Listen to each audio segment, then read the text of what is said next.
സമരത്തിന്റെ 53-ാം ദിവസം ആശാ വർക്കേഴ്സുമായി ആരോഗ്യമന്ത്രി വീണ ജോർജ് നടത്തിയ ചർച്ച പരാജയപ്പെട്ടിരിക്കുന്നു. ആശാ വർക്കേഴ്സിന്റെ പ്രശ്നങ്ങൾ പഠിക്കാൻ കമ്മീഷനെ നിയോഗിക്കണമെന്ന സർക്കാർ നിർദ്ദേശം യൂണിയനുകൾ തള്ളി. ചർച്ചയിൽ തീരുമാനമായില്ലെന്ന് ആശാ വർക്കേഴ്സും പറഞ്ഞു.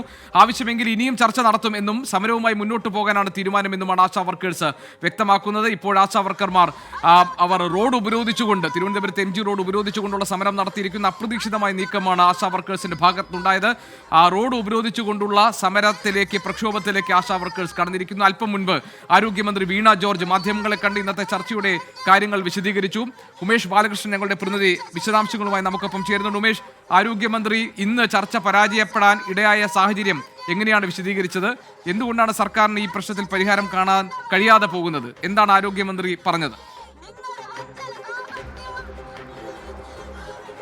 ആരോഗ്യമന്ത്രി എന്തായാലും ഇതുവരെ ആശാ വർക്കേഴ്സ് ഉന്നയിച്ച ആവശ്യങ്ങളിൽ ഊന്നിയുള്ള ചർച്ചകൾ നടത്തിയിരുന്നില്ല. പക്ഷേ ഇന്ന് ആശാ വർക്കേഴ്സ് ഉന്നയിച്ച ഓണറേറിയം വർധനവ് അടക്കമുള്ള വിഷയങ്ങളിൽ ഊന്നിയാണ് ചർച്ച നടത്തിയത്. പക്ഷേ ആരോഗ്യമന്ത്രി മുന്നോട്ട് വെച്ച കാര്യം അത് ആരോഗ്യവകുപ്പിന് മാത്രം എടുക്കാൻ പറ്റുന്ന കാര്യമല്ല. അതുകൊണ്ട് തന്നെ ഈ ആശാ വർക്കേഴ്സിൻ്റെ ജോലി, അവരുടെ ജോലിയുമായി ബന്ധപ്പെട്ടുള്ള ബുദ്ധിമുട്ടുകൾ തുടങ്ങിയ കാര്യങ്ങൾ പരിശോധിക്കാൻ 3 അംഗ കമ്മിറ്റി നിയോഗിക്കുന്നു. ആ ജോലിയുടെ ബുദ്ധിമുട്ടുകൾ എന്നിവ പരിശോധിച്ച് അവർക്കുള്ള ഓണറേറിയം എത്ര വർദ്ധിപ്പിക്കണം എന്നുള്ള കമ്മിറ്റിയുടെ ശുപാർശ അനുസരിച്ച് നടപ്പാക്കാൻ എന്നുള്ള ഒരു അഭിപ്രായം മുന്നോട്ട് വെച്ചു. 3 മാസം കൊണ്ട് കമ്മിറ്റി റിപ്പോർട്ട് ലഭിച്ച് അത് നടപ്പാക്കുന്ന രീതിയിലേക്ക് മുന്നോട്ട് പോകാം. 3 മാസത്തിൽ സാവകാശം നൽകണമെന്നുള്ള ആവശ്യമാണ് ആരോഗ്യമന്ത്രി മുന്നോട്ട് വെച്ചത്. എന്നാൽ അത് നിങ്ങൾ കമ്മിറ്റിയെ നിയോഗിച്ചോളൂ. പക്ഷേ കമ്മിറ്റിയെ നിയോഗിക്കുന്നതിന് മുൻപ് ഇപ്പോൾ ഉന്നയിച്ച ആവശ്യങ്ങൾ, ഇപ്പോൾ 21,000 രൂപയായി ഓണറേറിയം വർദ്ധിപ്പിക്കണമെന്നാണ് സമരം ചെയ്യുന്ന ആശാ വർക്കേഴ്സ് ഉന്നയിക്കുന്നത്.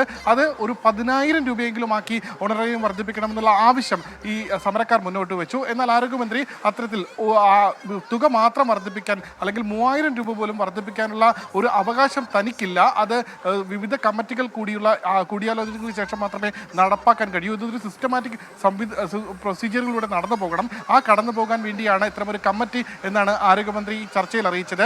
ചർച്ചയിൽ ഏകദേശം ഒരു 3 മിനിറ്റോളം ധനമന്ത്രിയും ചർച്ചയിൽ ഓൺലൈനായി പങ്കെടുത്തു. ധനമന്ത്രി ഇവരുടെ ആവശ്യങ്ങൾ പരിഗണിക്കാമെന്നുള്ള ഉറപ്പ് നൽകിയ ശേഷം ആ ചർച്ചയിൽ നിന്ന് മാറുകയാണ് ഉണ്ടായത്. എന്തായാലും മറ്റെല്ലാ ട്രേഡ് യൂണിയനുകളിലും ഈ നിർദ്ദേശം അംഗീകരിച്ചു.